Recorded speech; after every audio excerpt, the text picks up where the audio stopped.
चलिए आ जाइए।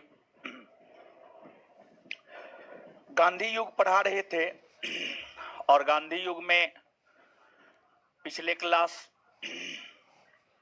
की अगर बात करें तो जो पिछला क्लास था उसमें गांधी जी के प्रारंभिक जीवन से संबंधित चीजों को हम लोग देखे थे और साथ ही साथ जो है महात्मा गांधी जो दक्षिण अफ्रीका गए और दक्षिण अफ्रीका प्रवास के दौरान जो है दक्षिण अफ्रीका प्रवास के दौरान गांधी जी के द्वारा जो सत्याग्रह का आयोजन किया गया, पहली बार गांधी जी जेल की यात्रा किए और भारतीयों को उनका हक और अधिकार दिलाने में गांधी जी सफल रहे।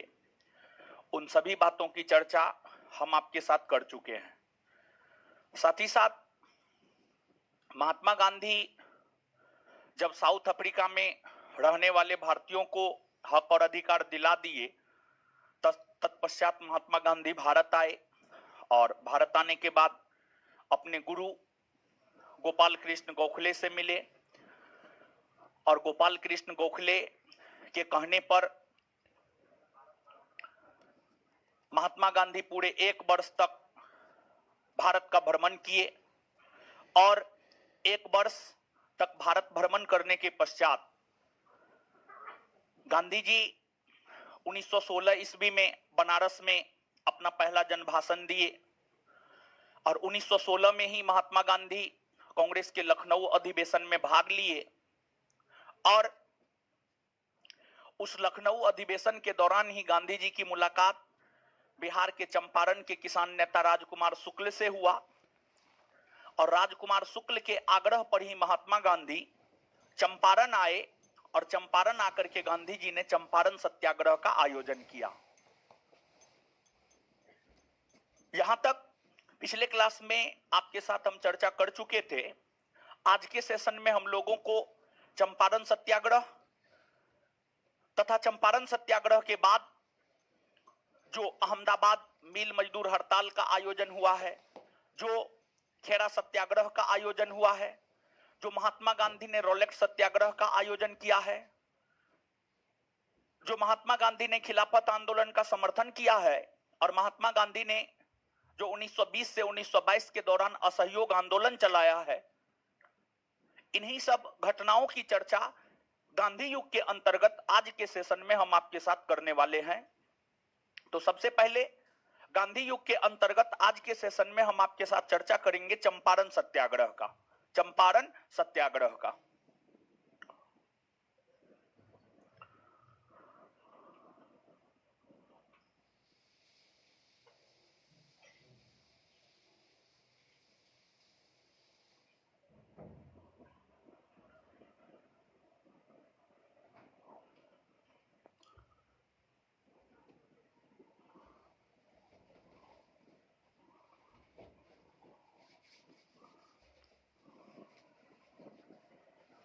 चंपारण सत्याग्रह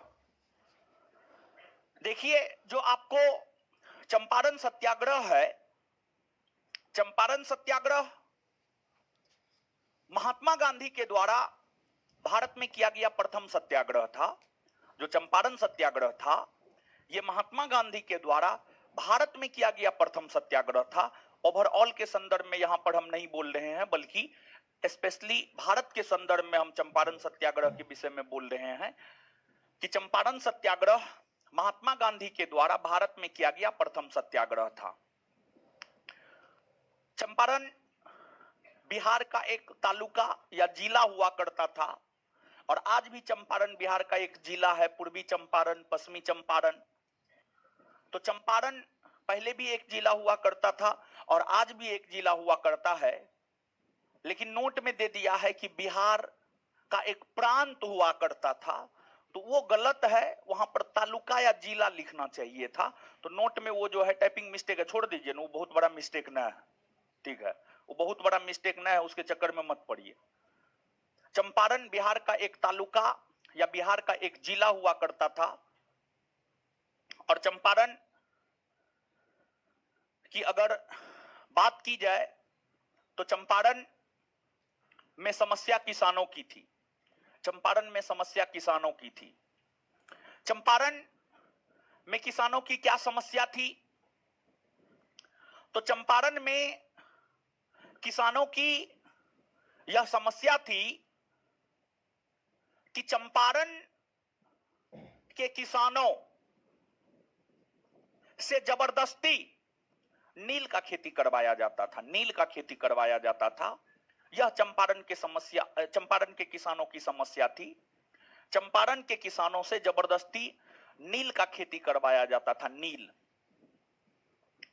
और चंपारण के क्षेत्र में तीन कठिया प्रथा का प्रचलन हुआ करता था। तीन कठिया प्रथा कहने का मतलब यह है कि अगर किसी व्यक्ति के पास 20 कट्ठा भूमि है तो उसमें 3 कट्ठा भूमि पर नील का खेती करना आवश्यक है। अगर किसी व्यक्ति के पास 20 कट्ठा जमीन है तो उस 20 कट्ठा जमीन में से 3 कट्ठा जमीन पर नील का खेती करना आवश्यक है। अगर 40 कट्ठा है तो 6 कट्ठा पर नील का खेती करना आवश्यक है। अगर 60 कट्ठा है तो 9 कट्ठा पर नील का खेती करना आवश्यक है। अगर 80 कट्ठा है तो 12 कट्ठा पर जो है नील का खेती करना आवश्यक है।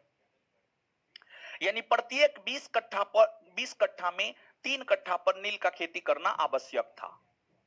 और नील का खेती किसानों के लिए लाभप्रद नहीं था, बल्कि नील का खेती करना किसानों के लिए जो है हानिकारक था। नील का खेती करना किसानों के लिए हानिकारक क्यों था? तो इसके पीछे कई सारे रीजन थे। एक तो पहला रीजन यह था कि नील का एकमात्र खरीदार अंग्रेज था। नील का एकमात्र खरीदार अंग्रेज था, जिस वजह से मनमाने ढंग से अंग्रेज किसानों से नील खरीदता था। नील उत्पादित करने में किसानों को जितना लागत लगता था उतना भी ऊपर नहीं हो पाता था, तथा भारतीय नील की मांग अंतर्राष्ट्रीय बाजार में काफी कम हो गई थी। साथ ही साथ नील की खेती करने से खेत की उर्वरा शक्ति मर जाती थी। ये तमाम ऐसे कारण थे जो किसानों के लिए नील का खेती करना लाभप्रद नहीं बल्कि हानिकारक था। लाभप्रद नहीं बल्कि हानिकारक था। नील का खेती करना किसानों के लिए हानिकारक था। तो नील का खेती करना जो किसानों के लिए हानिकारक था, लेकिन फिर भी अंग्रेजी जमींदार नीलहे साहब जबरदस्ती चंपारण के किसानों से नील की खेती करवाता था। और अगर कोई किसान नील की खेती नहीं करता था तो इतना भूमि के अकॉर्डिंग, यानी 20 कट्ठा पर 3 कट्ठा भूमि के अकॉर्डिंग उस किसान से जबरदस्ती कर की उगाही की जाती थी, टैक्स की उगाही की जाती थी। इस व्यवस्था से चंपारण के किसान काफी पीड़ित थे और इस व्यवस्था के खिलाफ चंपारण के किसान गांधी जी से पहले कांग्रेस के अन्य बड़े नेताओं से भी मुलाकात किया था, लेकिन कांग्रेस के किसी भी नेता ने चंपारण के किसानों की समस्या के ऊपर ध्यान नहीं दिया। पहली बार चंपारण के किसानों की समस्या के ऊपर ध्यान महात्मा गांधी ने दिया। महात्मा गांधी चंपारण के किसानों की समस्या पर ध्यान देते हुए अप्रैल 1917 में चंपारण पहुंचे और अप्रैल 1917 में चंपारण पहुंचकर चंपारण के किसानों से मुलाकात किया और किसानों की समस्या को गांधी जी ने समझा। और किसानों की समस्या को गांधी जी समझने के बाद आह्वान किए कि हम चंपारण के किसानों को उनकी समस्या से निजात दिलाएंगे, अर्थात चंपारण के किसानों की जो समस्या है उस समस्या से हम चंपारण के किसानों को बाहर लाएंगे। और इस आह्वान के साथ महात्मा गांधी ने चंपारण सत्याग्रह शुरू करने की घोषणा की। अब गांधी जी के सामने एक सवाल खड़ा यह हो गया कि आखिरकार चंपारण सत्याग्रह का आयोजन करे कहां से? तो गांधी जी ने यह तय किया कि उनसे जो किसान नेता राजकुमार शुक्ल मिला था, राजकुमार शुक्ल के गांव भीतिहड़बा गांव से चंपारण सत्याग्रह की शुरुआत की जाए। और फिर महात्मा गांधी भीतिहड़बा गांव से, राजकुमार शुक्ल का गांव भीतिहड़बा गांव हुआ करता था, और गांधी जी भीतिहड़बा गांव से ही चंपारण सत्याग्रह की शुरुआत किए। भीतिहड़बा गांव, भीतिहड़बा गांव से चंपारण सत्याग्रह की शुरुआत किए। और जब गांधी जी भीतिहड़बा गांव से चंपारण सत्याग्रह की शुरुआत किए, यह सत्याग्रह जब धीरे धीरे लोकप्रिय होने लगा तो बिहार के जितने भी वरिष्ठ कांग्रेसी थे, सभी कांग्रेसी नेता चंपारण पहुंचने लगे। जब तक यह सत्याग्रह सफल नहीं हुआ था, जब तक यह सत्याग्रह लोकप्रिय नहीं हुआ था, तब तक बिहार के कोई भी कांग्रेसी नेता इस सत्याग्रह के ऊपर बहुत ज्यादा ध्यान नहीं दिया। लेकिन जब यह सत्याग्रह धीरे धीरे काफी लोकप्रिय होने लगा, चर्चा में आने लगा यह सत्याग्रह, तब बिहार के जितने भी कांग्रेसी नेता थे, सभी कांग्रेसी नेता चंपारण सत्याग्रह में भाग लेने के लिए चंपारण जाने लगे। और जब चंपारण सत्याग्रह का आयोजन हुआ था, तो चंपारण सत्याग्रह के आयोजन के दौरान महात्मा गांधी के ऊपर मुकदमा चलाया गया था। और महात्मा गांधी के ऊपर मुकदमा मोतिहारी में चलाया गया था। मोतिहारी में जो है आपको महात्मा गांधी के ऊपर इस चंपारण सत्याग्रह के दौरान मुकदमा चलाया गया था। लेकिन गांधी जी उस मुकदमा से डरे नहीं, बल्कि चंपारण के किसानों के समर्थन में डटे रहे, लड़ते रहे, लगातार सत्याग्रह करते रहे। और गांधी जी ने जो चंपारण सत्याग्रह का आयोजन किया था, इस दौरान गांधी जी तथा उनके पीछे खड़े किसानों का एक ही मांग था, और वह मांग यह था कि चंपारण में जो 3 कठिया प्रथा का प्रचलन है कि 20 कट्ठा में से 3 कट्ठा भूमि पर नील का खेती करना ही करना होगा, उस 3 कठिया प्रथा का अंत किया जाए। किसानों की अपनी स्वतंत्रता है, किसान खेती करना चाहे तो करेगा, नहीं करना चाहे नहीं करेगा। जबरदस्ती आप किसान से खेती नहीं करवा सकते हैं। यही डिमांड था गांधी जी और चंपारण सत्याग्रह में भाग लेने वाले किसानों का। जब यह सत्याग्रह काफी लोकप्रिय हुआ और इसको राष्ट्रीय स्तर पर कवरेज मिलने लगा, मीडियाबाजी इस सत्याग्रह का होने लगा, तो विवश होकर अंग्रेजी सरकार को चंपारण सत्याग्रह कर रहे किसानों की समस्या को खत्म करने को लेकर चंपारण एग्रेरियन कमेटी का गठन किया गया। चंपारण के किसानों की समस्या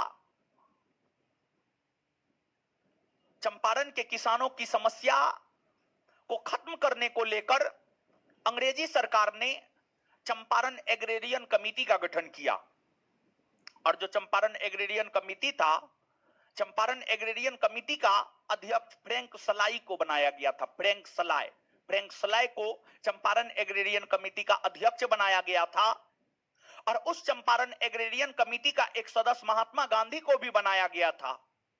महात्मा गांधी जो चंपारण एग्रेरियन कमेटी के सदस्य थे, महात्मा गांधी ने फ्रैंक सलाई को आश्वस्त कर दिया कि 3 कठिया प्रथा जायज नहीं है। फ्रैंक सलाई भी गांधी जी की बातों से सहमत हुए, और फ्रैंक सलाई को भी लगा कि नहीं, 3 कठिया प्रथा किसानों के हित में नहीं है। और जब फ्रैंक सलाई सहमत हो गए, तत्पश्चात फ्रैंक सलाई ने जब अपनी रिपोर्ट दी, उस रिपोर्ट में फ्रैंक सलाई ने स्पष्ट तौर पर इस बात की घोषणा किया कि चंपारण से तिनकठिया प्रथा का अंत किया जाता है। और चंपारण से तिनकठिया प्रथा का अंत ही नहीं किया जाता है, बल्कि जो अंग्रेज जमींदार चंपारण के किसानों से अवैध वसूली किया है, उस अवैध वसूली का 25% अंग्रेजी जमींदार चंपारण के किसानों को वापस लौटाएगा, चंपारण के किसानों को वापस लौटाएगा। ये अपने आप में बहुत बड़ी बात थी। तिनकठिया प्रथा समाप्त होना ये तो ठीक है, लेकिन जो अंग्रेज जमींदार चंपारण के किसानों से अवैध वसूली किया है, उस अवैध वसूली का 25% वापस करेगा, ये बात अपने आप में आश्चर्यजनक थी। और उस समय के लिहाज से ये बहुत बड़ी बात थी अपने आप में। भले अंग्रेजी जमींदार चंपारण के किसानों को अवैध वसूली का 25% वापस किया या नहीं किया, लेकिन अंग्रेजों द्वारा स्थापित कमेटी के द्वारा इस प्रकार की सिफारिश की जानी अपने आप में बहुत बड़ी बात थी।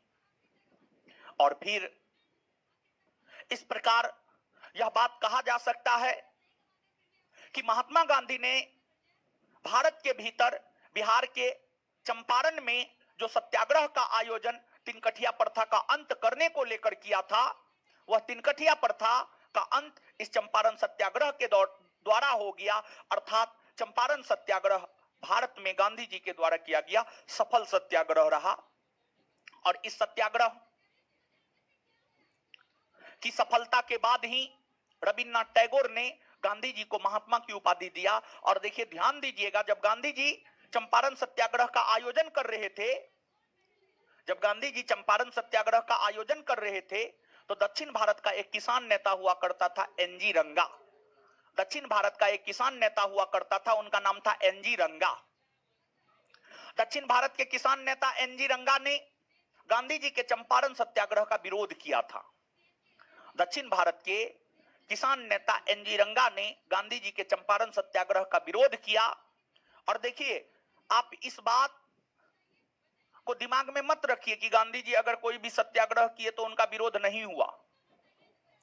चाहे गांधी जी असहयोग आंदोलन किए हो, चाहे गांधी जी भारत छोड़ो आंदोलन किए हो, चाहे गांधी जी सविनय अवज्ञा आंदोलन किए हो, कोई ऐसा गांधी जी का आंदोलन नहीं हुआ जिसमें गांधी जी का विरोध नहीं हुआ। लगभग हर आंदोलन में गांधी जी का विरोध हुआ। लेकिन गांधी जी जो सोच लेते थे, जो ठान लेते थे, वो निश्चित तौर पर गांधी जी करते थे।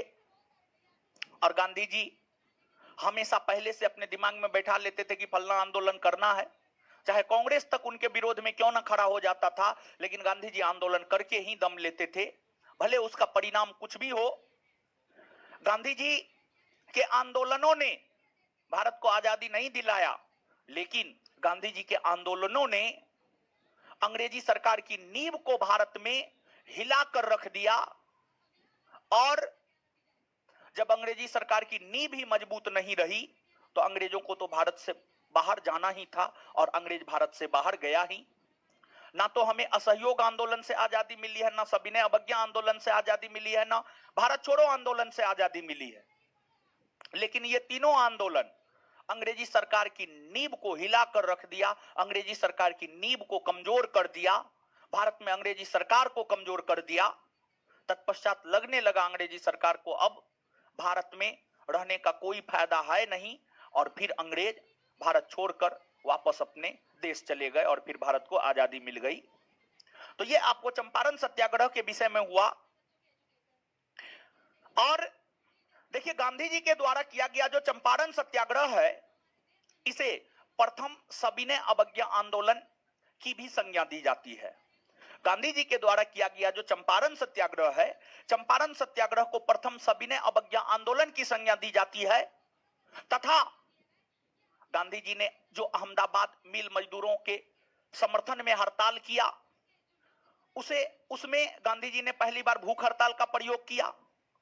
और फिर गांधी जी ने जो खेड़ा सत्याग्रह किया, उसे गांधी जी के द्वारा किया गया प्रथम असहयोग आंदोलन की संज्ञा दी जाती है, प्रथम असहयोग आंदोलन की संज्ञा दी जाती है। इस प्रकार के प्रश्न आपको बीपीएससी में पूछे गए हैं और आगे भी पूछे जा सकते हैं, तो ध्यान से इस बात को सुनिएगा। चंपारण सत्याग्रह को गांधी जी के द्वारा किया गया प्रथम सविनय अवज्ञा आंदोलन की संज्ञा दी जाती है और खेरा सत्याग्रह को गांधी जी के द्वारा किया गया प्रथम असहयोग आंदोलन की संज्ञा दी जाती है। और अहमदाबाद मिल मजदूरों के समर्थन में जो गांधी जी ने हड़ताल किया, उसमें पहली बार गांधी जी ने भूख हड़ताल का प्रयोग किया था। पहली बार गांधी जी ने भूख हड़ताल का प्रयोग किया था और भूख हड़ताल की प्रेरणा गांधी को मिली थी रस्किन से। रस्किन से गांधी जी को भूख हड़ताल की जो है प्रेरणा मिली थी। ये सब बात आपको याद रखना है। ये सब चीज आपके नोट में नहीं है, नीचे से आप नोट डाउन कीजिएगा। 4, 5, 10 पॉइंट हम आपको यहां पर लिखाएंगे, आप लिखिए, यहां पर लिखिए, यहां पर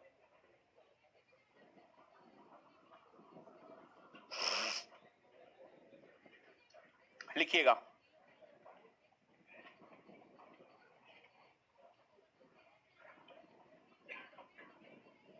लिखिएगा। महात्मा गांधी ने अपना पहला जन भाषण 1916 ईस्वी में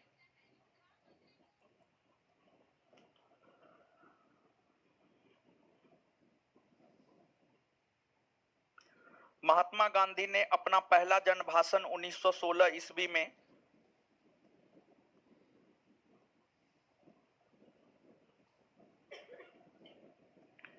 महात्मा गांधी ने अपना पहला जन भाषण 1916 ईस्वी में बनारस में दिया था।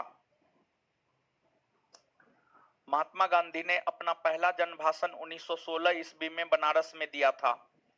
महात्मा गांधी ने अपना पहला जन भाषण 1916 ईस्वी में बनारस में दिया था। Next point. Next point, Champaran satyagraha को चंपारण सत्याग्रह को चंपारण सत्याग्रह को चंपारण सत्याग्रह को गांधी जी के द्वारा किया गया।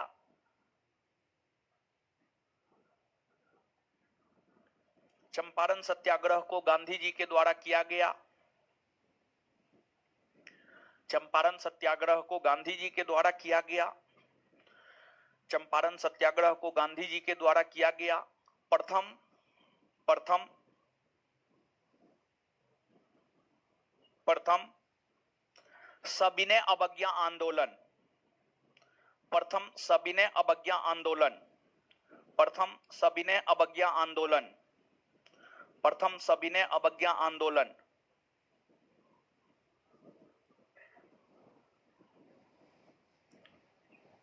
प्रथम सविनय अवज्ञा आंदोलन। चंपारण सत्याग्रह को गांधी जी के द्वारा किया गया प्रथम सविनय अवज्ञा आंदोलन माना जाता है।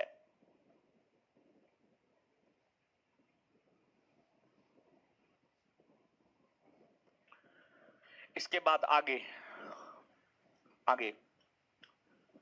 खेड़ा सत्याग्रह को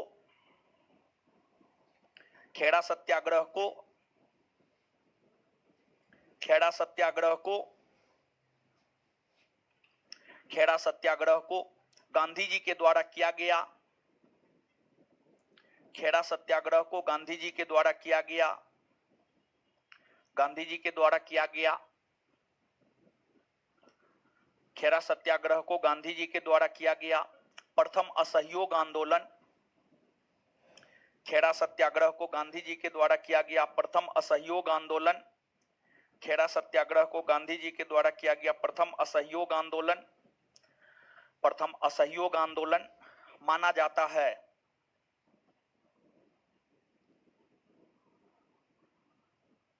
प्रथम असहयोग आंदोलन माना जाता है। Next point. Next point, Gandhi ji ने पहली बार भूख हड़ताल का प्रयोग गांधी जी ने पहली बार भूख हड़ताल का प्रयोग गांधी जी ने पहली बार भूख हड़ताल का प्रयोग गांधी जी ने पहली बार भूख हड़ताल का प्रयोग अहमदाबाद मिल मजदूरों के समर्थन में किया था। गांधी जी ने पहली बार भूख हड़ताल का प्रयोग गांधी जी ने पहली बार भूख हड़ताल का प्रयोग अहमदाबाद मिल मजदूरों के समर्थन में किया था। गांधी जी ने पहली बार भूख हड़ताल का प्रयोग अहमदाबाद मिल मजदूरों के समर्थन में किया था। अहमदाबाद मिल मजदूरों के समर्थन में किया था। अहमदाबाद मिल मजदूरों के समर्थन में किया था। Full stop. गांधी जी को भूख हड़ताल की प्रेरणा रस्किन से मिली थी। गांधी जी को भूख हड़ताल की प्रेरणा रस्किन से मिली थी। गांधी जी को भूख हड़ताल की प्रेरणा रस्किन से मिली थी। गांधी जी को भूख हड़ताल की प्रेरणा रस्किन से मिली थी। गांधी जी को भूख हड़ताल की प्रेरणा रस्किन से मिली थी। गांधी जी को भूख हड़ताल की प्रेरणा रस्किन से मिली थी। गांधी जी को भूख हड़ताल की प्रेरणा रस्किन से मिली थी। नेक्स्ट पॉइंट, चंपारण सत्याग्रह। वो बतख मियां वाला बात लिखा हुआ है, मारेंगे मुंह तोड़ देंगे, लिखा हुआ है कहीं न कहीं, नोट में आप देखिएगा, है कहीं ना? है ना? है ना? अरे अरे पहले लिखा हुआ है, पहले लिखा हुआ है, कहीं लिखा हुआ है, हमको याद है। नीचे से लिखिएगा एक पॉइंट, चंपारण सत्याग्रह के दौरान गांधी जी पर मुकदमा मोतिहारी में चलाया गया था। चंपारण सत्याग्रह के दौरान गांधी जी पर मुकदमा मोतिहारी में चलाया गया था। चंपारण सत्याग्रह के दौरान गांधी जी पर मुकदमा मोतिहारी में चलाया गया था। चंपारण सत्याग्रह के दौरान गांधी जी पर मुकदमा मोतिहारी में चलाया गया था। चंपारण सत्याग्रह के दौरान गांधी जी पर मुकदमा मोतिहारी में चलाया गया था। चंपारण सत्याग्रह के दौरान गांधी जी पर मुकदमा मोतिहारी में चलाया गया था। नेक्स्ट पॉइंट, गांधी जी ने चंपारण सत्याग्रह की शुरुआत भितिहड़वा गांव से की। गांधी जी ने चंपारण सत्याग्रह की शुरुआत भितिहड़वा गांव से की। गांधी जी ने चंपारण सत्याग्रह की शुरुआत भितिहड़वा गांव से की। गांधी जी ने चंपारण सत्याग्रह की शुरुआत भितिहड़वा गांव से की। इस सत्याग्रह के दौरान बतख मियां ने गांधी जी का जान बचाया था। इस सत्याग्रह के दौरान बतख मियां ने इस सत्याग्रह के दौरान बतख मियां ने गांधी जी का जान बचाया था। इस सत्याग्रह के दौरान गांधी जी ने इस सत्याग्रह के दौरान बतख मियां ने गांधी जी का जान बचाया था। इस सत्याग्रह के दौरान बतख मियां ने गांधी जी का जान बचाया था। गांधी जी का जान बचाया था। गांधी जी का जान बचाया था।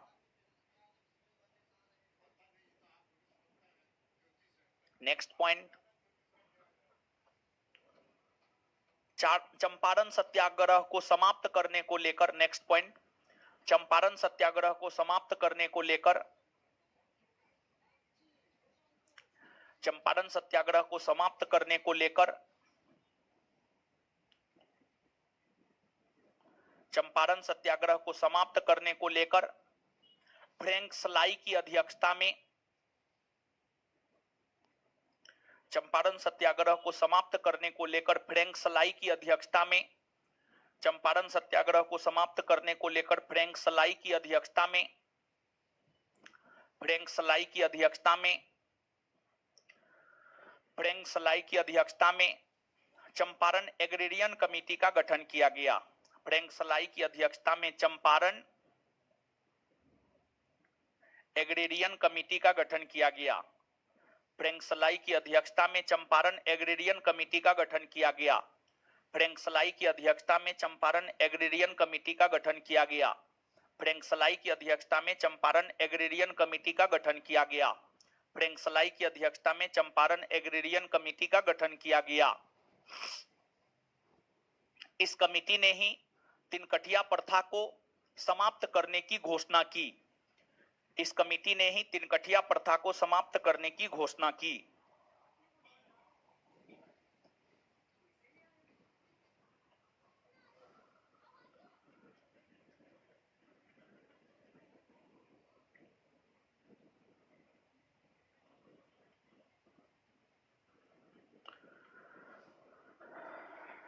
इस कमेटी ने ही तिनकठिया प्रथा को समाप्त करने की घोषणा की। एक पॉइंट और लिख लीजिए, एक बात पूछा जाता है, एनसीईआरटी का ये लाइन है, गांधी जी के प्रारंभिक जीवन से ही संबंधित है। बात ये है, ध्यान से सुनिएगा, एक प्रश्न आपसे पूछा जा सकता है कि गांधी जी को अपने जीवन में कौन कौन से ऐसे लक्ष्य थे जो जान से भी प्यारा था। गांधी जी को अपने जीवन में 3 ऐसा लक्ष्य था जो जान से भी प्यारा था। एक था हिंदू मुस्लिम एकता, दूसरा था छुआछूत विरोधी संघर्ष, और तीसरा था समाज में महिलाओं की स्थिति को सुदृढ़ करना। हिंदू मुस्लिम एकता स्थापित करने को लेकर गांधी जी कुछ भी कर गुजरने को तैयार रहते थे। समाज में महिलाओं की स्थिति को बेहतर बनाने को लेकर गांधी जी कुछ भी कर गुजरने को तैयार रहते थे। और छुआछूत विरोधी संघर्ष को लेकर गांधी जी कुछ भी करने को तैयार रहते थे। और जब छुआछूत विरोधी संघर्ष को लेकर महात्मा गांधी आंदोलन कर रहे थे तो पूरे भारतवर्ष के भीतर फॉरवर्ड लोगों ने, यानी उच्च जाति के लोगों ने गांधी जी के विरोध में बोलना शुरू कर दिया। गांधी जी जहां सभा करने वाले थे, सभा स्थल पर मंच बनाया जाता था, उस मंच को उच्च जाति के लोग तोड़ फोड़ देते थे। गांधी जी के खिलाफ उच्च जाति के लोग नारेबाजी करते थे। लेकिन गांधी जी फिर भी छुआछूत विरोधी संघर्ष से पीछे नहीं हटे और छुआछूत विरोधी संघर्ष को समाप्त करने को लेकर गांधी जी ने यात्रा किया, पूरे भारतवर्ष का यात्रा किया। जैसे राहुल गांधी भारत जोड़ो योजना के तहत यात्रा किए हैं, वैसे ही गांधी जी छुआछूत विरोधी संघर्ष के खिलाफ यात्रा किए थे और बहुत ज्यादा गांधी जी को विरोध का सामना करना पड़ा, लेकिन फिर भी गांधी जी पीछे नहीं हटे। और गांधी जी हिंदू थे, धर्मपरायण हिंदू थे गांधी जी, यानी हिंदू थे, लेकिन गांधी जी का जो सोच था वो संकुचित नहीं था। और भारतीय संस्कृति को लेकर गांधी जी यह कहा करते थे, भारत की संस्कृति ना तो हिंदू संस्कृति है, ना इस्लामी संस्कृति है, और ना ही कोई और संस्कृति है, बल्कि भारत की संस्कृति सभी संस्कृतियों का समन्वय है, सभी संस्कृतियों का मिश्रण है। देखिए, ध्यान दीजिएगा, भारत की संस्कृति को लेकर गांधी जी से जब सवाल किया गया था कि भारत की संस्कृति कैसी है, गांधी जी हिंदू थे, गांधी जी कह सकते थे कि भारत की संस्कृति हिंदू संस्कृति है, लेकिन गांधी जी ने पूरे भारतवर्ष का भ्रमण किया था। गांधी जी को अनुभव था भारत की संस्कृति पूर्णतः हिंदू संस्कृति नहीं है, और गांधी जी को यह भी पता था कि भारत की संस्कृति ना तो पूर्णतः इस्लामी संस्कृति है, ना ही कोई और संस्कृति है, बल्कि भारत की संस्कृति सभी का समन्वय है, अर्थात सभी का मिश्रण है। भारतीय संस्कृति में हिंदू संस्कृति का भी प्रभाव है, इस्लामी संस्कृति का भी प्रभाव है, सिख संस्कृति का भी प्रभाव है, ईसाई संस्कृति का भी प्रभाव है। तो इसी के मद्देनजर महात्मा गांधी ने यह कहा कि भारत की संस्कृति सभी संस्कृतियों का समन्वय है। आपसे यह स्टेटमेंट देकर के आपसे पूछा जा सकता है, भारत की संस्कृति को लेकर किस विद्वान ने यह कहा है, यह ना तो पूर्णतः हिंदू है, ना पूर्णतः इस्लामी है, ना ही कोई और है, बल्कि यह सभी संस्कृतियों का समन्वय है। तो इसका उत्तर क्या हो जाएगा? क्या हो जाएगा? महात्मा गांधी। क्या हो जाएगा? महात्मा गांधी। क्लियर है? तो नीचे से लिखिएगा, ये भी 2 पॉइंट लिखिए, बड़ी महत्वपूर्ण पॉइंट है ये सब, गांधी जी के जीवन से रिलेटेड। लिखिएगा, गांधी जी को अपने जीवन में 3 लक्ष्य,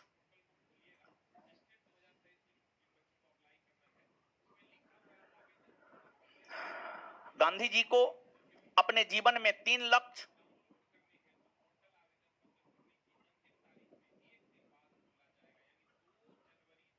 गांधी जी को अपने जीवन में 3 लक्ष्य जान से भी प्यारा था। गांधी जी को अपने जीवन में 3 लक्ष्य जान से भी प्यारा था, जान से भी प्यारा था। 1 नंबर में हिंदू मुस्लिम एकता, 1 नंबर में हिंदू मुस्लिम एकता, 1 नंबर में हिंदू मुस्लिम एकता, हिंदू मुस्लिम एकता।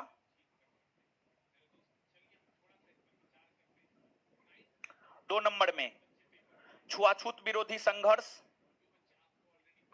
2 नंबर में छुआछूत विरोधी संघर्ष, छुआछूत विरोधी संघर्ष, छुआछूत विरोधी संघर्ष। तीन नंबर में समाज में महिलाओं की स्थिति को बेहतर बनाना। 3 नंबर में समाज में महिलाओं की स्थिति को बेहतर बनाना। 3 नंबर में समाज में महिलाओं की स्थिति को बेहतर बनाना। 3 नंबर में समाज में महिलाओं की स्थिति को बेहतर बनाना। 3 नंबर में समाज में महिलाओं की स्थिति को बेहतर बनाना। 3 नंबर में समाज में महिलाओं की स्थिति को बेहतर बनाना। 3 नंबर में समाज में महिलाओं की स्थिति को बेहतर बनाना। नेक्स्ट पॉइंट, महात्मा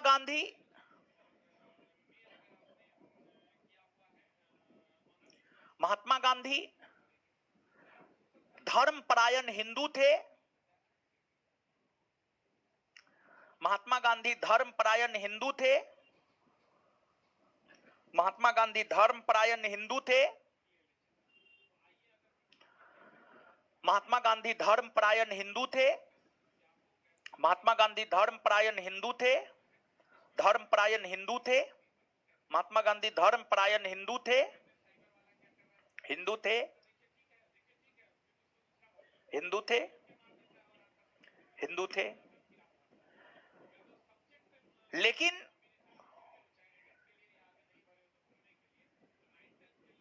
लेकिन उनका सांस्कृतिक धार्मिक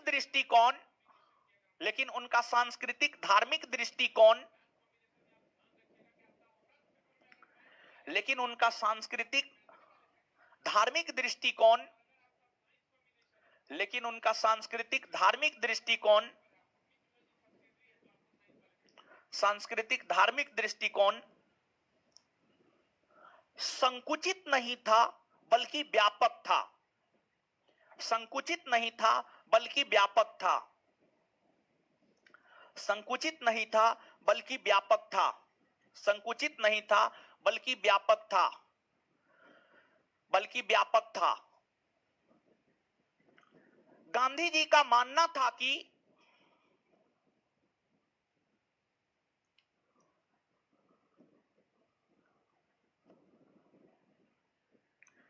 गांधी जी का मानना था कि गांधी जी का मानना था कि गांधी जी का मानना था कि भारत की संस्कृति गांधी जी का मानना था कि भारत की संस्कृति ना तो हिंदू संस्कृति है, ना तो हिंदू संस्कृति है, कोमा ना तो हिंदू संस्कृति है, कोमा ना इस्लामी संस्कृति है, ना इस्लामी संस्कृति है, ना इस्लामी संस्कृति है, और ना ही कुछ और, और ना ही कुछ और, और ना ही कुछ और, बल्कि भारत की संस्कृति, बल्कि भारत की संस्कृति सभी संस्कृतियों का समन्वय है।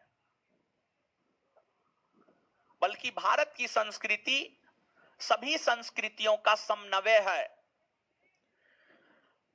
बल्कि भारत की संस्कृति सभी संस्कृतियों का समन्वय है।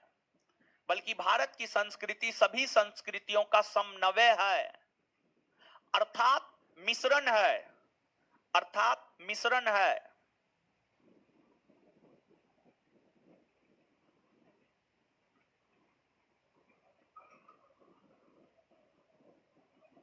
अर्थात मिश्रण है, अर्थात मिश्रण है, फुल स्टॉप। चलिए ठीक है। अब देखिएगा एक चीज यहां पर आप डिनोट कर लीजिए। क्या डिनोट कर लीजिए? जैसे हम लिख रहे हैं उसी फॉर्मेट में आपको भी लिख लेना है।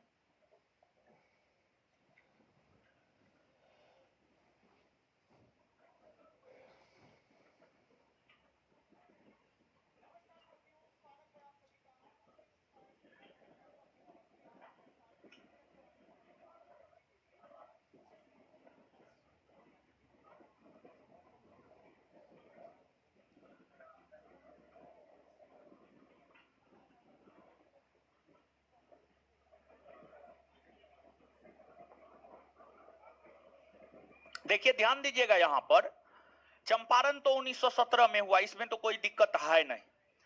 पेंच फंसता है आपको अहमदाबाद मिल मजदूर हड़ताल और खेरा सत्याग्रह में। ये दोनों 1918 में ही हुआ है। तो पहले कौन हुआ है, बाद में कौन हुआ है, इसको लेकर आपका बिहार दरोगा परीक्षा में प्रश्न पूछा भी गया है। तो पहले अहमदाबाद हुआ है, बाद में खेड़ा हुआ है, पहले अहमदाबाद हुआ है, बाद में खेड़ा हुआ है, समझ गए। तो इस क्रम को आप याद रख लीजिएगा निश्चित तौर पर। और अहमदाबाद और खेड़ा, अहमदाबाद और खेड़ा जैसे बचपन में आप पढ़ते होंगे ओ आ को खो, समझ गए। फिर चौथो, टोठो, तोथो, पोफो, योरो लोबो, समझ गए, पढ़ते होंगे। तो पहले ओ आ पढ़ते हैं, फिर ओ आ सीख लेते हैं, तब को खो पढ़ते हैं। तो अहमदाबाद अ, पहले अ यानी अ आ और उसके बाद क ख खेड़ा, समझ गए। तो इस संदर्भ में आप इस चीज को याद रखिएगा, पहले अहमदाबाद बाद में खेड़ा। दोनों 1918 में ही हुआ है, लेकिन इन दोनों में पहले अहमदाबाद हुआ है, बाद में खेड़ा हुआ है। ये कंफ्यूजन आपके भीतर नहीं होनी चाहिए। और जानते हैं छोटा छोटा कंफ्यूजन अगर आप देखेंगे तो ये जो छोटा छोटा कंफ्यूजन है, ये छोटा छोटा कंफ्यूजन जो है आपको ले डूबता है, समझ गए। तो जो है आपको इसको आप ऐसे सजा लेंगे,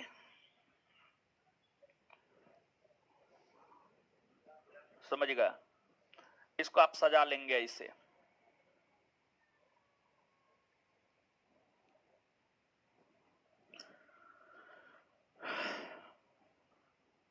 लिख लिए। जानते हैं जो 64 पोस्ट वाला परीक्षा हुआ था, ठीक है, उसमें सबसे बेहतर परफॉर्मेंस तीनों बैच में रहा है सेकेंड बैच का। सेकेंड बैच का बहुत लड़का लड़की पास की है, और थर्ड बैच का भी बहुत लड़का लड़की पास किया है। टोटल संस्थान का 50 से 60 लड़का लड़की पास किया है, ठीक है। फर्स्ट बैच का गड़बड़ है, ठीक है। फर्स्ट बैच में हमको नहीं लगता है कुछ का रिजल्ट हुआ है, हम पूछे नहीं थे वहां पर, लेकिन सेकेंड बैच और थर्ड बैच में बुलाए थे, मिलने के लिए बुलाए थे। तो सेकेंड बैच और थर्ड बैच का लड़का लड़की नजर आया था, समझ गए। क्लास में भी देखे उन लोग को, कल हम ध्यान दिए थे इस बात पे। सेकेंड बैच और थर्ड बैच का ठीक ठाक परफॉर्मेंस रहा है, आपके बैच का ठीक ठाक परफॉर्मेंस नहीं रहा है, समझे। जबकि आपके बैच में देखिए, आपके बैच में भले हम ज्योग्राफी नहीं पढ़ाए, लेकिन ज्योग्राफी का पूरा वीडियो अपलोड है, ज्योग्राफी का पूरा वीडियो अपलोड है जो सेकेंड बैच में पढ़ाए हुए हैं। और ज्योग्राफी से थोड़ा ज्यादा क्वेश्चन आया था, सेकेंड बैच में ज्योग्राफी काफी बृहद विस्तार वे में पढ़ाए हुए हैं, समझ गए। उसके बाद जो है आपके बैच में हर चीज का तो वीडियो अपलोड है। पढ़ने वाला अगर चाहे तो थोड़ा तरीका से सब चीज पढ़ सकते थे इस अवधि के दौरान। आपके बैच में कौन चीज का वीडियो अपलोड न है, आप हमको ये बात बताइए। और साथ ही साथ आप हमको ये बात बताइए कि जो है हर चीज का वीडियो अपलोड है, और साथ ही साथ हर बच्चा को ऑनलाइन एक्सेस दिया गया है। ऑनलाइन एक्सेस क्या, मुंह देखने के लिए दिया गया है। आपके बैच में फिजिक्स का भी वीडियो अपलोड है, इकोनॉमिक्स का भी वीडियो अपलोड है, ज्योग्राफी का भी वीडियो अपलोड है, हिस्ट्री हो गया है, फिजिक्स का भी वीडियो अपलोड है, हर चीज का वीडियो अपलोड है आपके बैच में। पूरा जीएस आपके बैच में अपलोड है, समझ गए। पढ़ना चाहते तो आप पढ़ लिए रहते, लेकिन पता नहीं अब क्या है क्या नहीं है, समझ गए। ऐसे ऑनलाइन आपके बैच के कुछ लोगों का रिजल्ट आया है, और ऑफलाइन भी कुछ है, लेकिन ध्यान में नहीं है कौन लड़का लड़की है। पता तो चल ही जाएगा, व्हाट्सएप ग्रुप बना नहीं है, बन जाएगा व्हाट्सएप ग्रुप, तो उसमें तो हम पता कर ही लेंगे कौन बैच का कितना लड़का है। लेकिन दूसरा और तीसरा बैच का लड़का लड़की सब नजर आया है, समझ गए। तो आप लोग एकदम निठल्ला हो गए, निठल्ला, समझे। चलिए, पढ़िएगा है नहीं तो कहां से रिजल्ट आएगा। क्या जी, रिजल्ट नहीं ना आया? हाँ, कैसे आएगा?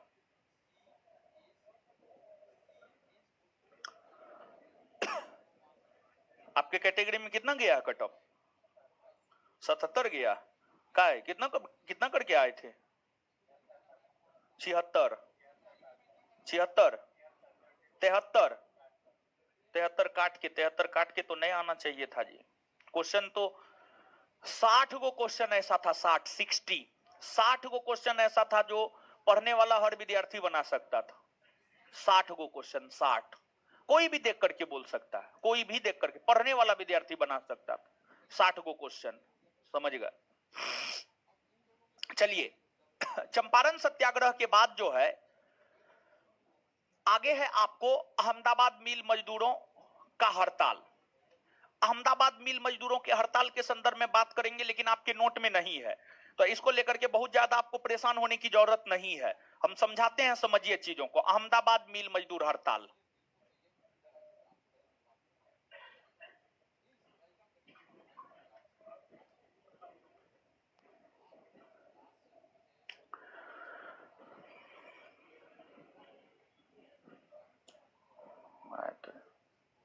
आए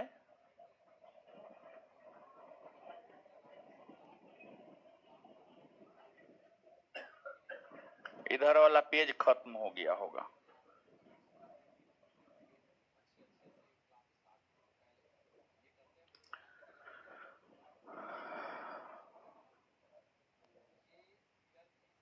अहमदाबाद मिल मजदूर हड़ताल, अहमदाबाद मिल मजदूर हड़ताल। देखिए, ध्यान दीजिएगा, अहमदाबाद मिल मजदूर हड़ताल क्या है इसको आप समझिएगा। देखिए, आप सब लोग जानते हैं कि प्रथम विश्व युद्ध 1914 से 1918 के दौरान हुए थे। जो प्रथम विश्व युद्ध था वह आपको 1914 से 1918 के दौरान हुआ था। और जब युद्ध होता है तो जान माल की क्षति होती है। और एक बात बताइए, एक बात हमको समझ में नहीं आया कि आप लोग सब काहे ने परीक्षा दिए थे? अरे परीक्षा देने में कुछ जाता है जी? कुछ नहीं जाता है। परीक्षा देने से अनुभव आता है, समझ गए। अरे कम से कम ओएमआर सीट भरने के लिए जानिएगा ना जी, 64 पोस्ट हो, 62 पोस्ट हो, 10 गो पोस्ट हो, मतलब उससे क्या है? परीक्षा दीजिए। परीक्षा में जो एक प्रेशर होता है उस प्रेशर को तो कम से कम फील कीजिएगा। आप लोग यहाँ पे पैसा देखिएगा, 64 पोस्ट है, रिजल्ट थोड़े होगा। आप तो पहले ये निगेटिव हो गए हैं, और पहले निगेटिव हो जाइएगा, पैसा देखिएगा, फॉर्म भर के क्या करेंगे?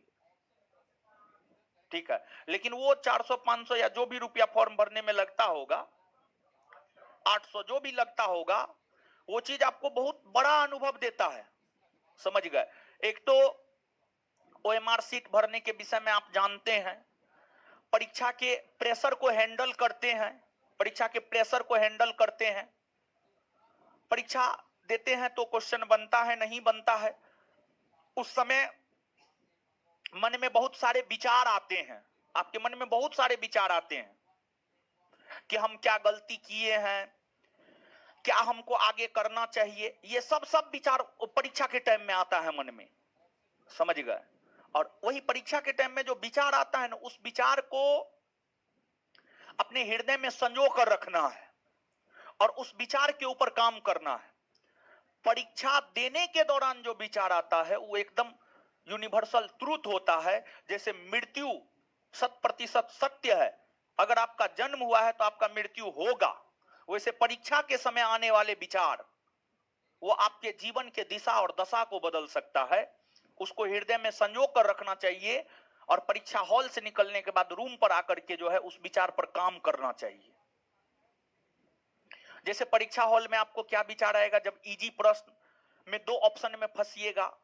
काश रिवीजन कर लिए रहते, काश। तो उस विचार को हृदय में संजो करके रखना चाहिए और रूम पर आकर के वो काम करना चाहिए। और भी बहुत सारे विचार परीक्षा हॉल में आते हैं। एक तो एग्जाम्पल हम दिए हैं, ये विचार सबसे ज्यादा परीक्षा हॉल में आता है। फिर परीक्षा हॉल में एक विचार ये भी आएगा, अगर कोई सेगमेंट है वो आप नहीं पढ़े हैं, वहां से आपको क्वेश्चन नहीं बना है, तो आपके दिमाग में ये विचार आएगा कि नहीं फलना सेगमेंट भी हमको करना चाहिए। लेकिन उसको आप 2-3 दिन तक मात्र याद रखते हैं और परीक्षा हॉल से आने के बाद तो फिर आप आंसर खेलने लगते हैं, फिर कटअप खेलने लगते हैं। अब पता चलता है तब तक में रिजल्ट आ गया, फिर रिजल्ट खेलने लगते हैं, वो विचार भूल जाते हैं। जबकि मूल जो बात होनी चाहिए, मूल बात को आप लोग भूल जाते हैं। तो परीक्षा दीजिए, परीक्षा दीजिए, कोई भी परीक्षा हो, अगर आप एलिजिबल हैं, योग्य हैं, रिजल्ट हो या ना हो, सीट कम हो अधिक हो, कोई फर्क नहीं पड़ता है।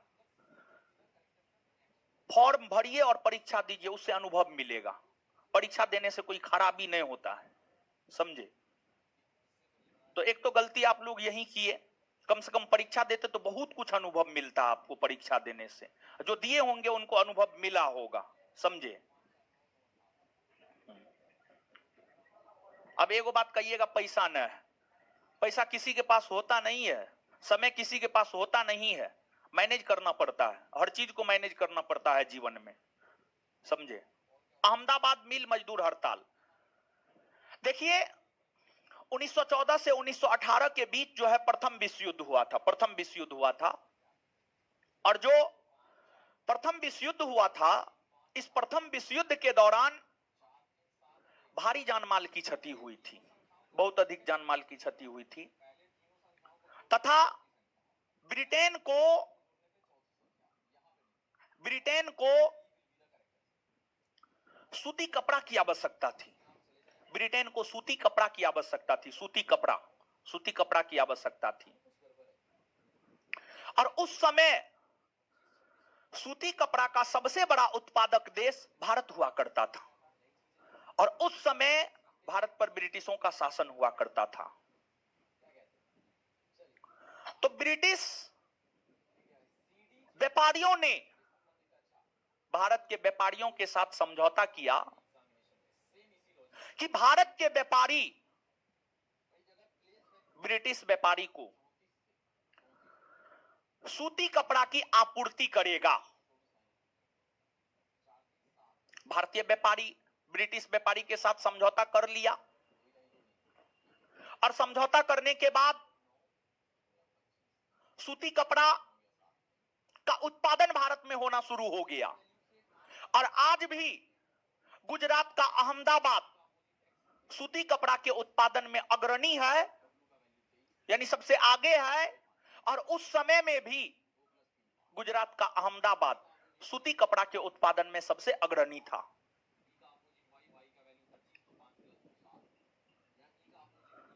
तो ब्रिटिशों ने गुजरात के अहमदाबाद के व्यापारियों से ही सूती कपड़ा का ब्रिटेन को निर्यात करने को लेकर समझौता किया था, और फिर गुजरात के अहमदाबाद में सूती कपड़ा का उत्पादन होने लगा, और वह कपड़ा ब्रिटेन को निर्यात होने लगा। लेकिन उसी क्रम में गुजरात तथा महाराष्ट्र के क्षेत्र में प्लेग फैल गया था, प्लेग।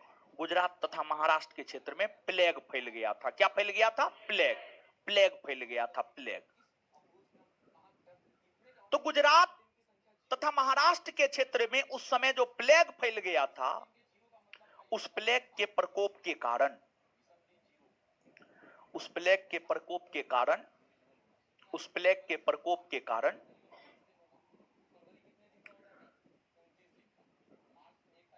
जो सूती कपड़ा मिल में मजदूर हुआ करते थे, मजदूर पलायन करने लगे, मतलब मजदूर अपने घर को वापस जाने लगे। और जब मजदूर अपने घर को वापस जाने लगे,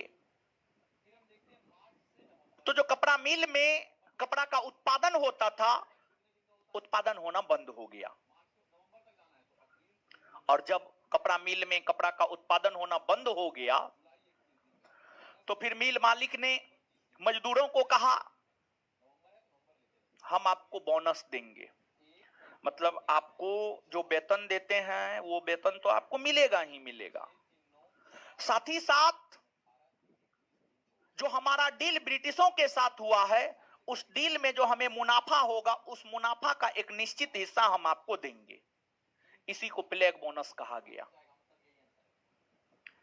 मिल मजदूरों को लगा कि एक्स्ट्रा पैसा मिलेगा, तो मिल मजदूर जान पर खेलकर सूती कपड़ा के उत्पादन को लगातार जारी रखा।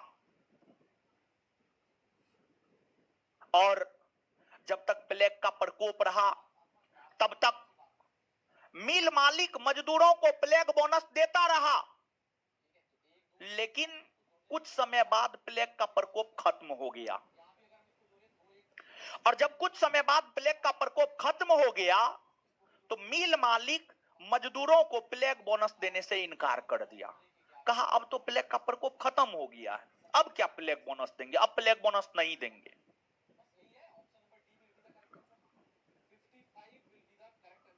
तो प्लेग के प्रकोप खत्म होने के बाद प्लेग बोनस दिया जाना बंद कर दिया गया। लेकिन विश्व युद्ध की समाप्ति के बाद महंगाई काफी ज्यादा बढ़ गई थी, महंगाई काफी ज्यादा बढ़ गई थी। देखिए अभी बहुत कुछ महंगा देखने को मिलता है, उसका एक कारण रूस यूक्रेन युद्ध है।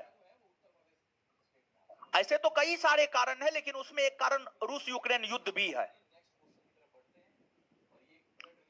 और भारत में महंगाई का तो सबसे बड़ा कारण है भारत की जनसंख्या। भारत की हर समस्या, भारत की सभी प्रकार की समस्याओं का एक मूल कारण है भारत की जनसंख्या। भारत की जनसंख्या, सभी चीजों का एक कारण है भारत की जनसंख्या। तो प्रथम विश्व युद्ध के वजह से महंगाई काफी ज्यादा बढ़ गया था, और महंगाई इतना ज्यादा बढ़ गया था कि मजदूरों को जो मूल वेतन मिलता था ना, उस मूल वेतन से मजदूर अपना जीवन यापन करने में अब सफल नहीं रह गए थे। लेकिन जब मूल वेतन के साथ साथ प्लेग बोनस मिलता था तो उससे मजदूर अपना जीवन यापन कर लेते थे। तो मजदूर इस बात को देख चुके थे कि मूल वेतन में अब उनका गुजारा होने वाला नहीं है, उन्हें प्लेग बोनस मिलेगा तभी उनका जीवन चलने वाला है। तो फिर मजदूरों ने मिल मालिकों को कहा, मालिक प्लेग बोनस देना जारी रखिए, नहीं तो हम लोगों का जीवन यापन नहीं हो पाएगा। परंतु मिल मालिक ने सीधे तौर पर मना कर दिया, कहा ना अब तो प्लेग खत्म, अब बोनस खत्म। अब मिल मजदूरों को लगने लगा जाए तो जाए कहां। तत्पश्चात मिल मजदूरों को गांधी जी के विषय में पता चला कि कोई गांधी है, कोई गांधी जी है जो दक्षिण अफ्रीका में रहने वाले भारतीयों को हक और अधिकार दिलाए, चंपारण के किसानों को हक और अधिकार दिलाए। तो फिर मिल मजदूर गांधी जी से मिले, गांधी जी को अपनी समस्या सुनाए। गांधी जी बड़ी दूरदर्शी थे। गांधी जी मिल मजदूरों की समस्या को सुनने के बाद मिल मजदूरों को कहे कि हम आपके लिए निश्चित तौर पर आंदोलन करेंगे और आपको हम प्लेग बोनस दिलाएंगे। और फिर गांधी जी मिल मजदूरों के समर्थन में गुजरात के अहमदाबाद पहुंचे और अहमदाबाद पहुंचकर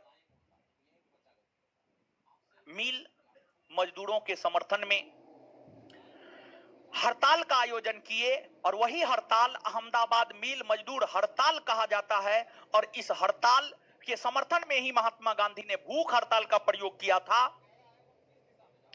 और महात्मा गांधी ने भूख हड़ताल का प्रयोग इसलिए किया कि क्योंकि यहां पर गांधी जी को अपने मित्र से लड़ना था। क्योंकि उस समय अहमदाबाद में जितने भी मिल मालिक हुआ करते थे, उसमें सबसे बड़ा मिल मालिक हुआ करता था अंबालाल साराभाई। और अंबालाल साराभाई गांधी जी का परम मित्र हुआ करता था। और एक प्रकार से कहिए तो गुजरात के भीतर सूती कपड़ा के उत्पादन करने वाले मिल मालिकों का सबसे प्रमुख था अंबालाल साराभाई। और उस अंबालाल साराभाई से ही मिल मजदूरों को हक और अधिकार दिलाना था। तो यहां पर बात दोस्ती की आ गई। तो गांधी जी को लगा कि नॉर्मली अगर हड़ताल सब करेंगे, मानने वाला है नहीं, तो इमोशनली ब्लैकमेल किया जाए, इसका भूख हड़ताल किया जाए, तभी ये मानेगा। गांधी जी अंबालाल साराभाई को सीधे तौर पर कहे, महंगाई बढ़ गया है, मजदूरों को प्लेग बोनस दिया जाए। अंबालाल साराभाई ने सीधे तौर पर मना कर दिया, कहा प्लेग बोनस था, प्लेग का जब तक प्रकोप रहा बोनस देवे किए, अब प्लेग खत्म हो गया तो अब किस बात का bonus. Ambalal Sarabhai plague bonus देने को एकदम तैयार नहीं हुए। अंबालाल साराभाई प्लेग बोनस देने को एकदम तैयार नहीं हुए, एकदम तैयार नहीं हुए।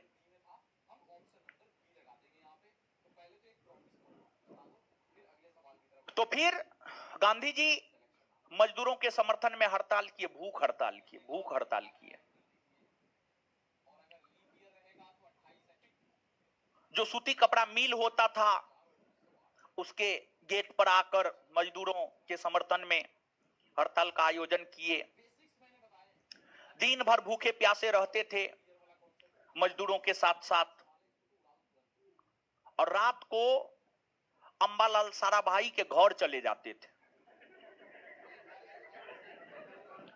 और अंबालाल साराभाई की बहन अनुसुईया बेन, अंबालाल साराभाई की बहन थी अनुसुईया बेन। अनुसुईया बेन अहमदाबाद मिल मजदूरों के हड़ताल में, जब गांधी जी हड़ताल का आयोजन किए थे, उस समय गांधी जी की मुख्य सहयोगी अनुसुईया बेन हुआ करती थी।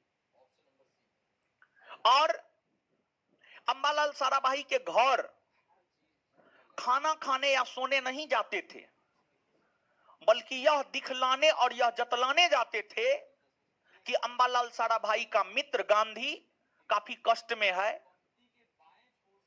और अंबालाल साराभाई के घर में जाकर नहीं सोते थे गांधी जी, बल्कि उनका जो अंबालाल साराभाई का जो आना जाना रहता था, आना जाना रहता था मुख्य गेट पर, आना जाना रहता था, उसमें मुख्य गेट पर गांधी जी सोते थे, खटिया लगा करके मच्छर कटवाते थे कि अंबालाल साराभाई को लगे कि उनका दोस्त कष्ट में है, और जिनके समर्थन में उनका दोस्त हड़ताल कर रहा है, अगर उन्हें अधिकार नहीं मिला तो उनका दोस्त भूखे प्यासे मर जाएगा। ये सब एहसास दिलाने के लिए गांधी जी कर रहे थे। अंबालाल साराभाई एक दिन देखे, 2 दिन देखे, 3 दिन देखे, लगातार गांधी जी का भूख हड़ताल जारी रहा। अंबालाल साराभाई को भी लग गया कि बिना प्लेग बोनस लिए गांधी जी मानने वाले नहीं। तत्पश्चात अंबालाल साराभाई गांधी जी से बात किए, और अंबालाल साराभाई ने गांधी जी को कहा कि ठीक है, 20% तक हम प्लेग बोनस दे देंगे, 20% तक। यानी अगर 100 रुपया हमको मुनाफा हो रहा है, उसमें 20 रुपया हम मजदूरों को दे देंगे। गांधी जी मजदूरों से मिले और कहे कि 20% तो देने के लिए तैयार हो गया है, लेकिन आप लोग को मानना न है, आप लोग को 50% का डिमांड हमेशा करते रहना है, 50% से कम नहीं होना है। गांधी जी के मजदूरों को तो अंबालाल साराभाई तथा अन्य मिल मालिक 20% प्लेग बोनस देने को तैयार हुआ, लेकिन मिल मजदूर 50% तक प्लेग बोनस की मांग कर रहा था। इधर 20% और इधर 50%, दोनों अपने मांग पर अड़ा हुआ था। 20% वाला भी अपने मांग पर अड़ा हुआ था और 50% वाला भी अपने मांग पर अड़ा हुआ था। तो फिर अंततः महात्मा गांधी ने मिल मजदूर और मिल मालिक के बीच मध्यस्थता किया, और मध्यस्थता करते हुए गांधी जी ने कहा, ना मिल मालिक का बात रहेगा, ना मिल मजदूर का बात रहेगा, हम मध्यस्थता कर रहे हैं, हम आंदोलन कर रहे हैं, तो बात मेरा रहेगा।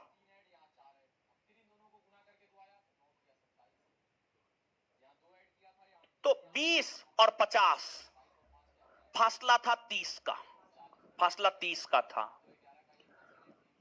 तो गांधी जी ने 50% कर दिया, 30% का 50%, यानी 15%।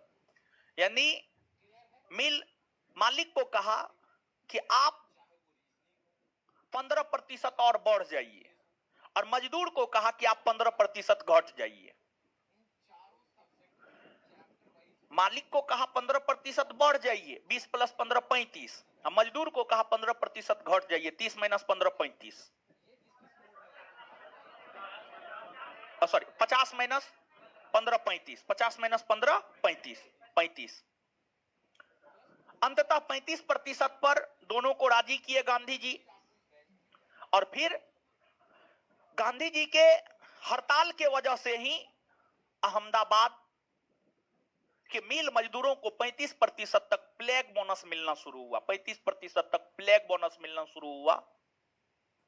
और गांधी जी मध्यस्थता करते हुए मजदूर को कहे कि अगर मिल ही नहीं रहेगा, मालिक ही नहीं रहेगा, तो आप जाइएगा कहां, कहां कमाइएगा। और मालिक को कहा आप मशीनें बैठा के क्या कीजिएगा, आपके पास मजदूरी नहीं रहेगा। तो मतलब गांधी जी ने दोनों को समझाया कि दोनों एक दूसरे के पूरक हैं और दोनों एक दूसरे के बिना अधूरा हैं। तो इसलिए दोनों एक दूसरे का सहयोग कीजिए, मजदूर मालिक का सहयोग कीजिए, मालिक मजदूर का सहयोग कीजिए। यहीं पर गांधी जी ने वर्ग सहयोग का नारा दिया, वर्ग सहयोग। दोनों एक दूसरे को सहयोग कीजिए और दोनों एक दूसरे के सहयोग से ही आगे बढ़ सकते हैं। दोनों एक दूसरे के सहयोग से ही आगे बढ़ सकते हैं। गांधी जी ने इसी दौरान वर्ग सहयोग का नारा दिया तथा Ahmedabad labour textile association, Ahmedabad labour textile association नामक संगठन की स्थापना महात्मा गांधी ने इसी दौरान किया। इस प्रकार अहमदाबाद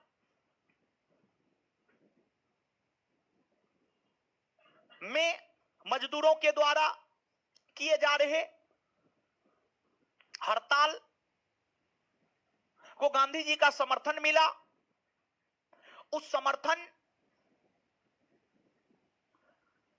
के वजह से मजदूरों को उनका हक और अधिकार मिला। इस प्रकार गांधी जी के द्वारा किया गया यह भी हड़ताल सफल रहा। इसके बाद आगे है खेड़ा सत्याग्रह। खेड़ा सत्याग्रह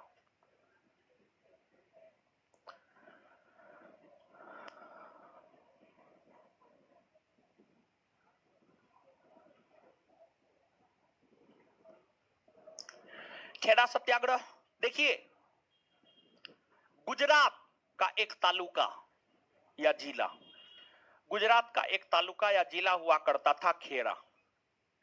खेड़ा में समस्या किसानों की थी।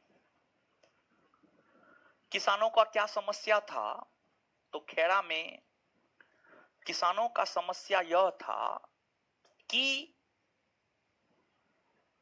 खेड़ा में अकाल पड़ गया था, प्लेग का प्रकोप खेड़ा में था, प्लेग का प्रकोप खेड़ा में था, खेड़ा में अकाल पड़ गया था। लेकिन इसके बावजूद खेड़ा के किसानों से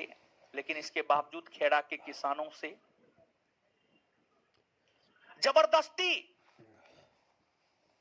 कर की वसूली की जा रही थी। खेड़ा के किसानों से जबरदस्ती कर की वसूली की जा रही थी।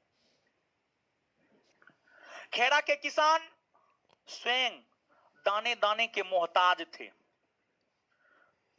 खाने के लिए उनके पास अनाज नहीं था, लेकिन जबरदस्ती ब्रिटिश सरकार के द्वारा खेड़ा के किसानों से कर की वसूली की जा रही थी। तत्पश्चात खेड़ा के किसान को महात्मा गांधी याद आए और खेड़ा के किसान गांधी जी के पास गए। और फिर गांधी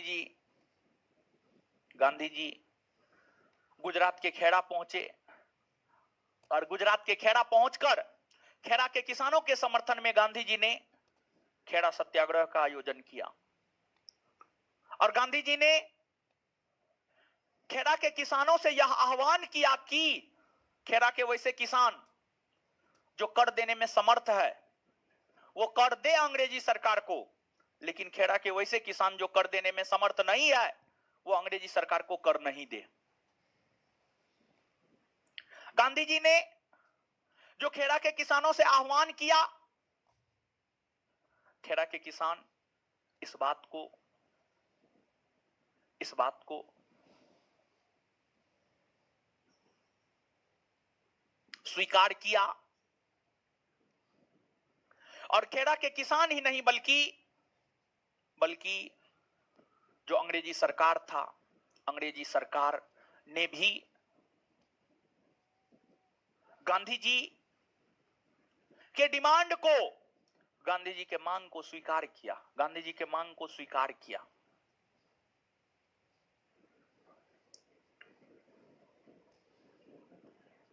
यानी गांधी जी ने जो ये बात कहा कि खेड़ा के वैसे किसान जो कर देने में समर्थ है वो कर दे, जो कर देने में समर्थ नहीं है वो नहीं दे, इस बात को अंग्रेजी सरकार ने स्वीकार किया और कहा कि ना, गांधी जी जो कह रहे हैं वो सही है।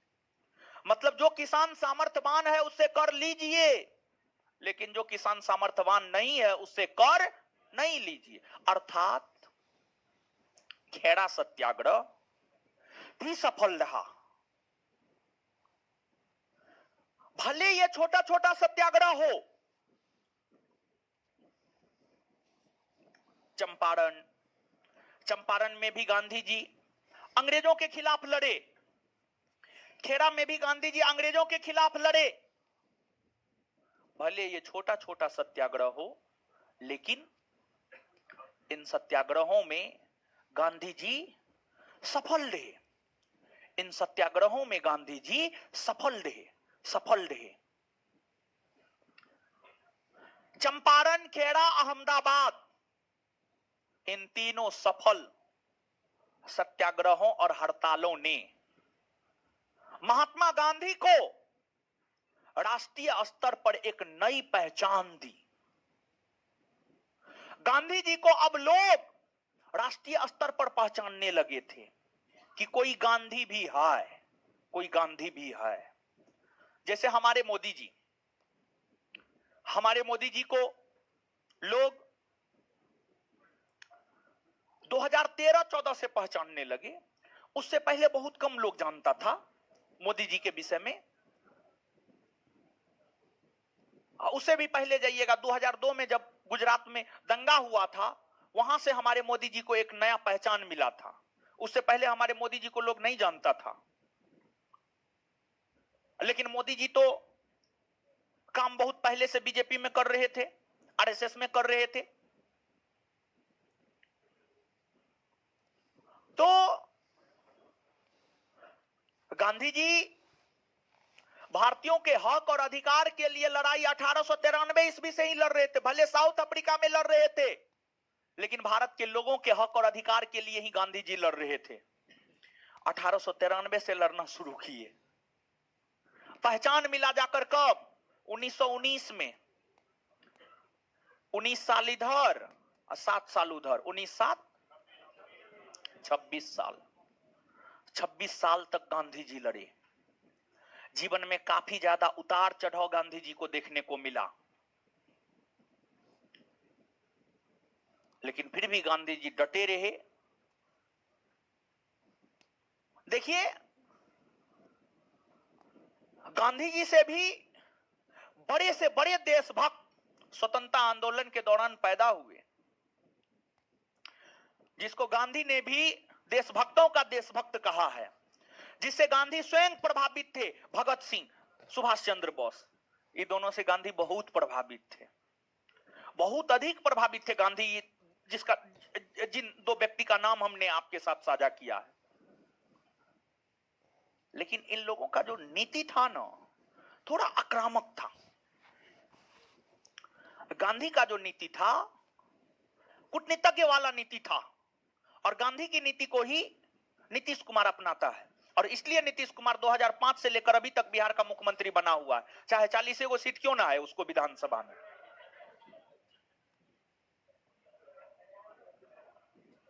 तो गांधी कूटनीतिज्ञ थे, गांधी कोई संत नहीं थे, कोई संत महात्मा गांधी नहीं थे। और गांधी अपने कूटनीति के बल पर ही सर्वाइव कर पाए थे।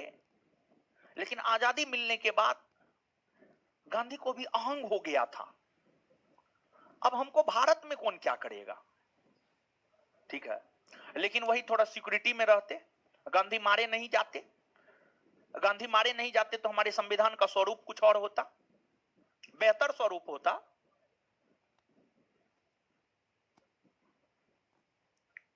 तो खैर जो भी है, जो हुआ सब अच्छा हुआ। अब इसके बाद वर्ष 1919 की घटना, वर्ष 1919 की घटना ने गांधी जी को सत्याग्रह करने को और भी प्रेरित किया। और सत्याग्रह से कुछ नहीं हुआ तो फिर गांधी जी ने असहयोग आंदोलन किया। तो पहले बात करते हैं वर्ष 1919 के घटना के विषय में, और फिर बात करेंगे हम लोग असहयोग आंदोलन के विषय में। देखिए वर्ष 1919 रॉलेट एक्ट कानून, रॉलेट सत्याग्रह और जलियांवाला बाग हत्याकांड, हंटर कमीशन आयोग का रिपोर्ट और खिलाफत आंदोलन, ये 5 घटनाओं को लेकर वर्ष 1919 चर्चा में रहा है। तो बारी बारी से इन 5 घटनाओं की चर्चा हम आपके साथ कर रहे हैं। वर्ष 1919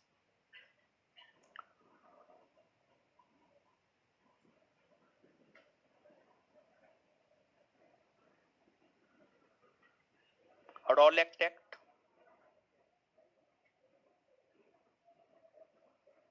रॉलेट एक्ट,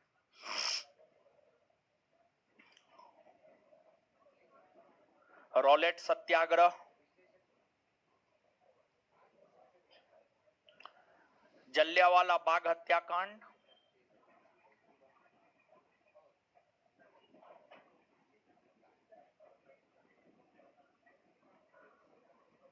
बाग हत्याकांड, हंटर कमीशन आयोग का रिपोर्ट,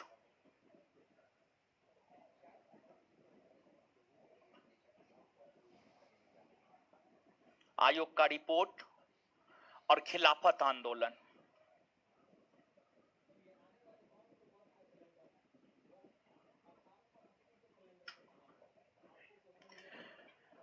ये सभी घटनाओं का संबंध वर्ष 1919 से है। देखिए आपको 1914 से 1918 के दौरान जो प्रथम विश्व युद्ध हुआ था, प्रथम विश्व युद्ध मित्र राष्ट्र ध्रुवी राष्ट्र के बीच हुआ था। मित्र राष्ट्र में कुछ देश जैसे ब्रिटेन, अमेरिका, भारत, ध्रुवी राष्ट्र में जापान, जर्मनी, ऑस्ट्रिया हंगरी जैसे देश शामिल थे। प्रथम विश्व युद्ध के दौरान भारत मित्र राष्ट्र की ओर से शामिल था और भारत के लाखों सैनिकों ने प्रथम विश्व युद्ध में ब्रिटेन के तरफ से युद्ध लड़ा और भारत के लाखों सैनिकों ने जो प्रथम विश्व युद्ध में ब्रिटेन के तरफ से युद्ध लड़ा, तथा गांधी जी ने भी भारत के युवाओं को यह कहा, गांधी जी जब 9 जनवरी 1915 को भारत लौटे थे तो उस समय प्रथम विश्व युद्ध चल रहा था। गांधी जी का उस समय यह विचार था कि अगर प्रथम विश्व युद्ध में ब्रिटेन की जीत होती है तो वह भारत की जीत मानी जाएगी। और गांधी जी इसलिए भारत के युवाओं को प्रेरित किया कि आप ब्रिटिश सेना में शामिल होइए और ब्रिटिश सेना में शामिल होकर प्रथम विश्व युद्ध में ब्रिटिशों का साथ दीजिए, प्रथम विश्व युद्ध में ब्रिटिशों का साथ दीजिए।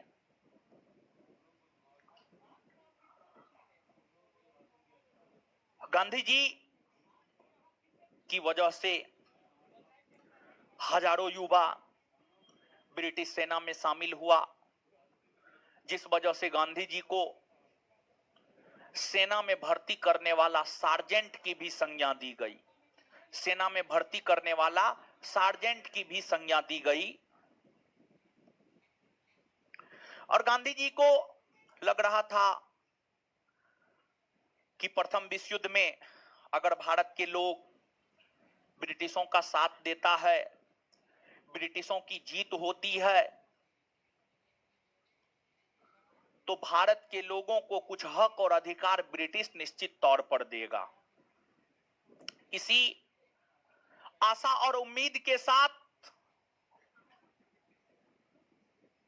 भारत के युवा प्रथम विश्व युद्ध में गांधी जी के कहने पर ब्रिटिशों का साथ दिया। लेकिन जब परिणाम ब्रिटिशों के पक्ष में आना शुरू हुआ और प्रथम विश्व युद्ध खत्म होने ही वाला था कि ब्रिटिशों को एहसास हो गया कि अब भारत की जनता अपने हक और अधिकार की मांग के लिए अपना मुंह खोलेगा। अब भारत की जनता अपने हक और अधिकार की मांग के लिए अपना मुंह खोलेगा। तो भारत की जनता अपने हक और अधिकार की मांग को लेकर मुंह खोलता, उससे पहले ही भारत की जनता के मुंह को बंद करने को लेकर ब्रिटिश गवर्नमेंट ने एक एक्ट लाया। भारत की जनता के मुंह को बंद करने को लेकर ब्रिटिश गवर्नमेंट ने जो एक्ट लाया, वही एक्ट रॉलेट एक्ट कानून कहलाया। वही एक्ट रॉलेट एक्ट कानून कहलाया, रॉलेट एक्ट कानून कहलाया। तो वही एक्ट जो रॉलेट एक्ट कानून कहलाया, उस रॉलेट एक्ट कानून के विषय में ही आगे हम लोगों को जानना है। और कुल मिलाकर के टाइम आपका हो गया खत्म। तो अब रॉलेट एक्ट कानून की चर्चा अगले क्लास में करेंगे। इतना बात समझ में आ गया ना?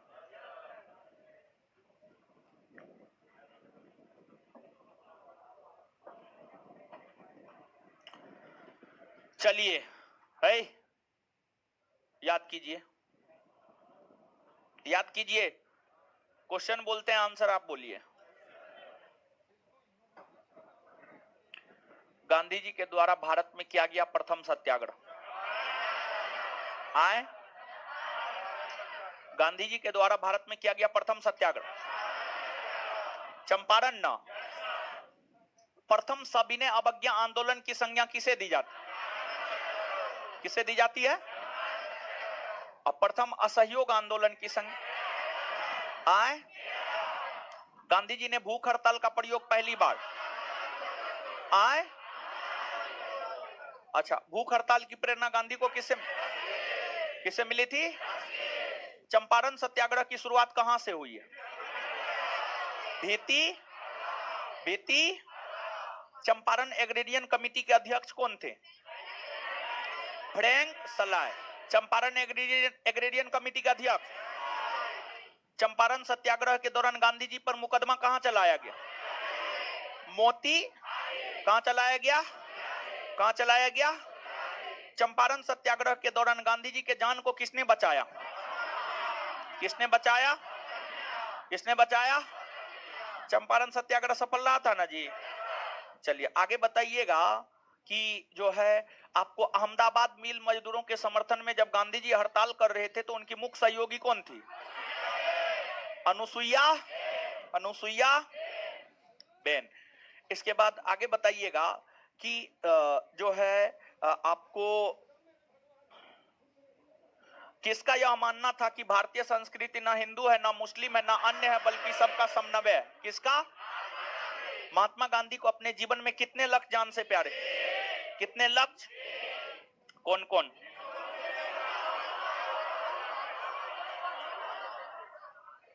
महात्मा गांधी के चंपारण सत्याग्रह का विरोध किसने किया था? किसने किया था? किसने किया था? एनजी रंगा ने किया था। इतना बात क्लियर है?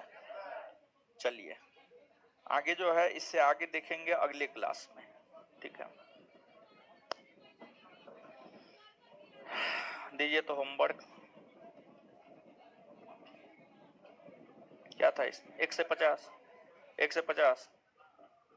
चलिए बताइए, बताइए हो प्रथम ओलंपिक खेल कहां हुआ था? यूनान में।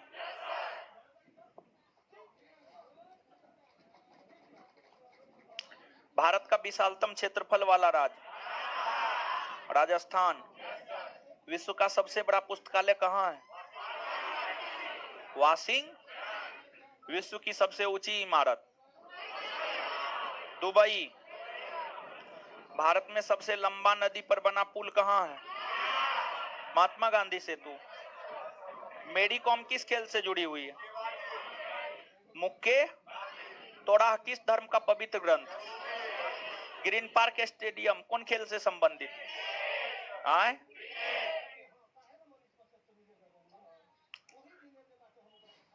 भारतीय राष्ट्रीय कांग्रेस का प्रथम अध्यक्ष?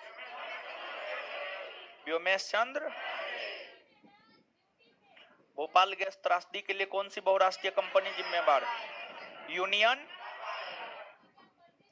एक टिकट के पीएनआर में पी किसके लिए? Passenger. Passenger name record, PNR ना। नियाग्रा फॉल्स कहां है? कहां है? भारत का राष्ट्रीय चिन्ह? 4 भारत का राष्ट्रीय वृक्ष?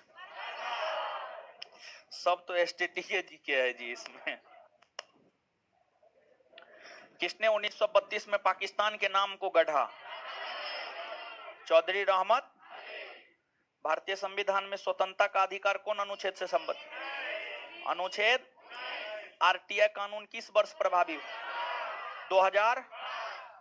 इसी में क्वेश्चन नंबर 51 से क्वेश्चन नंबर 100 देख लीजिएगा।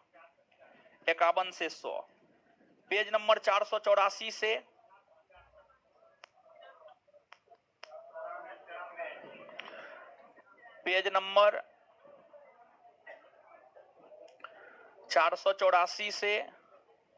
493 क्वेश्चन नंबर 51 से बस लास्ट होने वाला है। नहीं जी, नहीं तो लास्ट होने वाला। आप लोग कितना किए? तो लास्ट तो सब चीज हो ही जाएगा, खत्म तो सब चीज हो जाएगा, समझे? लेकिन आप कितना किए मतलब उससे है।